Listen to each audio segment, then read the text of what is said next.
The title of this essay is Man's Dominion, or Subduing the Earth. It was originally printed as Subduing the Earth in Nibley on the Timely and the Timeless. It also appeared in the New Era and later in Nibley's book Brother Brigham Challenges the Saints. Man's Dominion, or Subduing the Earth. Ever since the days of the prophet Joseph, presidents of the church have appealed to the saints to be magnanimous in forbearing toward all of God's creatures. But in the great West, where everything was up for grabs, it was more than human nature could endure to be left out of the great grabbing game, especially when one happened to get there first, as the Mormons often did. One morning, just a week after we had moved into our house on 7th North, as I was leaving for work, I found a group of shouting, arm-waving boys gathered around the big fir tree in the front yard. They had sticks and stones, and in a state of high excitement were fiercely attacking the lowest branches of the tree, which hung to the ground. "Why?" I asked. "There was a quail in the tree," they said in breathless zeal. "A quail!" "Of course," said I. "What is wrong with that?" "But don't you see, it is a live quail, a wild one, so they just had to kill it." They were on their way to the old Brigham Young High School and were Boy Scouts. Does this story surprise you? What surprised me was when I later went to Chicago and saw squirrels running around the city parks in broad daylight. They would not last a day in Provo. Like Varro's patrician friends, we have taught our children by precept and example that every living thing exists to be converted into cash, and that whatever would not yield a return should be quickly exterminated to make way for creatures that do. We have referred to this elsewhere as the Mahan principle. I have heard important Latter-day Saint leaders express this philosophy, and have seen bishops and stake presidents teaching their reluctant boys the delights of hunting for pleasure. The earth is our enemy, I was taught. Does it not bring forth noxious weeds to afflict and torment man? And who cared if his allergies were the result of the fall, man's own doing, and could be corrected only when he corrects himself? But one thing worried me. If God were to despise all things beneath him, as we do, where would that leave us? Inquiring about the issue today, one discovers that many Latter-day Saints feel that the time has come to put an end to the killing. The contemporary reappraisal of man's relationship to his environment now confronts society at large with the question that has always been of major concern to the leaders of Israel, namely, what is man's dominion? The key scriptural passage on the subject reads, "And God blessed them, and God said unto them, Be fruitful, and multiply, and replenish the earth, and subdue, heave-shew it, and have dominion over, redu, every living thing that moveth upon the earth." The words heave-shew and redu both have a basic root meaning of exerting pressure, that being, however, merely a point of departure for a whole spectrum of derivatives, so that scholars have translated the words according to individual taste and temperament to convey various ideas and types of dominion. Thus the dictionaries tell us that redod, with the basic meaning of trampling the earth, Genesis 1:28, specifically means to plow, while huvash, with the original idea of squeezing or hugging, can mean everything from violate to cherish. In all the interpretations we are confronted by two opposing concepts of dominion that have always divided the human race. From the beginning, men have been asked to choose between them. Thus, the Clementine recognitions tell us that Abel's claim to dominion was challenged by Cain, that Noah was challenged by the giants, the watchers of Enoch's day, Abraham by Pharaoh, Isaac by the Philistines, Jacob by Esau, Moses by the magicians of Egypt, Christ by the adversary in person, Simon Peter by Simon Magus, the apostles by the whole world, and finally, in the last days, Christ by the Antichrist again. In each case, the challenger argued from a position of strength and promised all the kingdoms of the world, with all their power and glory, to those who would worship and follow him, while the other offered the kingdom of heaven hereafter to those who worship the Lord and serve him only. Each of the great leaders, before entering upon his mission, was allowed to make his own choice between the two ways, the case for each being presented personally to him by the highest authority on either side. Thus, Adam, Enoch, Noah, Abraham, Moses, the ancient apostles, Joseph Smith, and, of course, the Lord himself, were not only privileged to speak with God face to face, even as a man talketh one with another, but were also exposed to intimate and personal interviews, however harrowing and unsolicited, with the Prince of Darkness as well. Their opponents in each of the dispensations were also favored with direct ministrations from both sides, and each made his choice between enjoying power and dominion here or hereafter. In commanding Adam to be fruitful and multiply, God also informed him that he had given the identical command to all his other creatures, and furthermore, that he was putting Adam in charge of things to see to it that his purposes were fulfilled. Specifically, he was to replenish the earth and subdue it, and to have dominion over every living thing in the biosphere. There are two clearly marked departments: the earth itself as a storehouse and source of life, which Adam is to keep replenished, filled is the word, and the creatures that move about on and over the earth, over which he is to have dominion. As Brigham Young explains it, while subduing the earth, we must be about multiplying those organisms of plants and animals God has designed shall dwell upon it, namely, all forms of life, each to multiply in its sphere and element and have joy therein. As usual, it is the prophet Joseph who sets the record straight with an inspired translation. And it came to pass that after I, the Lord God, had driven them out, that Adam began to till the earth, and to have dominion over all the beasts of the field, and to eat his bread by the sweat of his brow.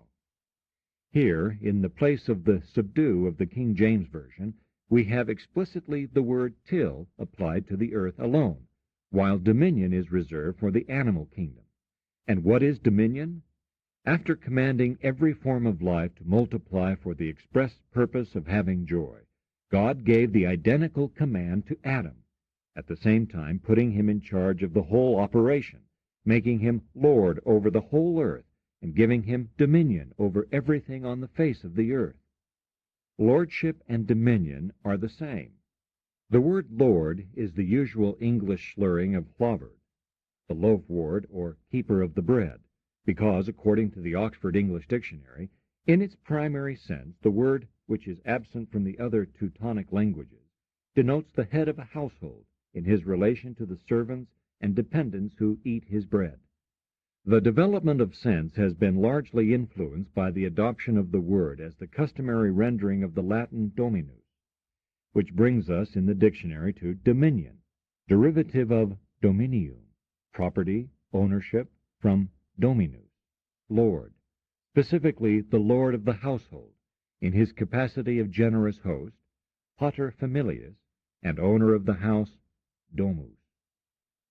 The title of dominus designated the Roman emperor himself as the common benefactor of mankind, inviting all the world to feast at his board. In short, lordship and dominium are the same thing, the responsibility of the master for the comfort and well-being of his dependents and guests. He is the generous host, the kind pater familias, to whom all look for support. He is the Lord who provides bread for all. But how? By tilling the earth, that he may eat his bread by the sweat of his brow. He is not a predator, a manipulator, or an exploiter of other creatures, but one who cooperates with nature as a diligent husbandman. The ancients taught that Adam's dominion was nothing less than the priesthood, power to act for God and in his place. The idea is that God, while retaining his unshakable throne in the heavens, extended his glory to a new world below in the work of the creation. Then, as the culmination of that work, he created man to be in charge of all the beings he had created, with the understanding that from this time forth man must work to improve the earth and preserve and take care of all that is in it, exactly as God had done before. The Spirit of the Lord and the keys of the priesthood, said Brigham Young, hold power over all animated beings. In this dispensation, the keys will be restored. God is a God of the living, and gives Adam dominion over every living thing, so that his rule ceases where life ceases. A king's glory and success are measured by the happiness, prosperity, and increase of his subjects, even as the power and glory of God show forth, according to the Sephar Yetzirah, in the exuberance of living things upon the earth. His work and his glory are to bestow the prerogatives of divinity on those below him. From the hour in which I created the world, it was my task to bless my creatures. The Lord tells Abraham in making the covenant of the priesthood with him, "From now on, the bestowal of blessings is turned over to thee." According to a Jewish legend, as God put Adam and then Noah in charge of all his creatures, he later put Abraham in charge, in order that he might bestow his blessing on them. All creatures are duly overawed by the presence of God's representatives and image. Even as the fierce beasts of prey fear man, says the Zohar, as long as he keeps his covenant, his kingly dignity, and his eye fixed on God in whose image he is. For God formed man in his own heavenly form, and made him to be Lord over them. Whenever man stands upright and lifts his eyes toward heaven, then all the animals raise their heads too, and look to man, fearing and trembling in his presence. Throughout history, an indispensable fixture of royalty has everywhere been the great animal park, paradise, or royal forest, in which majesty could display itself in the role of God on earth, parent of the human race, and patron and protector of all lesser beings. In a word, the concept of man's dominion as a holy calling and high responsibility has been the common heritage of the human race throughout history. God's rule is before all a rule of love. "I love my creatures far more than you ever could," the Lord tells Esdras in a vision. There is a tradition that Melchizedek, instructing Abraham in the things of the priesthood, explained to him that Noah earned his blessings by his charity to the animals, recalling how in the ark, "We did not sleep because all night we were setting food before this one and before that one." Taking this lesson to heart, Abraham himself made a sort of Garden of Eden near Hebron, and there practiced charity toward all creatures, that thus he might become possessor of heaven and earth. Adam, according to many accounts, was the great friend and companion of all the animals when they lived together in perfect peace and happiness, and they continued true to him even after the fall. Indeed, Adam was intimately acquainted with all the angels, all the seraphim, the spirits in heaven, and also with all the holy beasts, before he came to this earth, so that he was peculiarly fitted in his priestly office to serve as mediator between the worlds as well as between higher and lower forms of life. The teaching of Israel laid the heaviest emphasis on responsibility. Because man is quite capable of exercising the awesome powers that have been entrusted to him as the very image of God, he must needs be an example to all, and if he fails in his trust, he can only bring upon himself the condemnation of God and the contempt of all creatures. "When men lose their vicious dispositions," said the prophet Joseph, "the lion and the lamb can dwell together." A favorite theme of Brigham Young was that the dominion God gives man is designed to test him, to enable him to show to himself, his fellows, and all the heavens just how he would act if entrusted with God's own power. If he does not act in a godlike manner, he will never be entrusted with the creation of his own worlds without end. So there is risk involved. "The rule over the world is in the hands of God," says Ben Sirach, "and at the right time he setteth over it one that is worthy. But if that rule is ever exercised in an arbitrary or arrogant manner, it is quickly taken away and given to someone else." God tells Adam, "The beasts over whom thou didst rule shall rise up in rebellion against thee, for thou hast not kept my commandment." All creatures are quick to recognize the hand of the oppressor and impostor. Some of the profoundest human commentary is contained in the vast and ancient corpus literature of the animal fables, a protest literature in which the beasts bring accusation against the human race for their shabby performance in the days of their probation. They are, moreover, responsible for more than their own survival, for by God's rule for the animals, if humanity perishes, then all perish, but if man lives, then all may live. What kills men destroys other forms of life as well, And having dragged them down with us in the fall, on account of thee, they say, our natures have been transformed. We are answerable for them. The Lord will not judge a single animal for its treatment of man, but he will adjudge the souls of men towards their beasts in this world, for men have a special place. A familiar early Jewish and Christian teaching was that the animals will appear at the bar of God's judgment to accuse those humans who have wronged them. Happy is he who glorifies all the works of the Lord, but cursed is he who offends the creation of the Lord, for nothing will go unnoticed and unrecorded. Jesus referred to God's intimate concern for all when he said of the sparrows, "Not one of them is forgotten before God," and has declared in these last days, "I, the Lord, make every man accountable as a steward over earthly blessings, which I have made and prepared for my creatures." G.R. Driver has recently called attention to an important but forgotten teaching.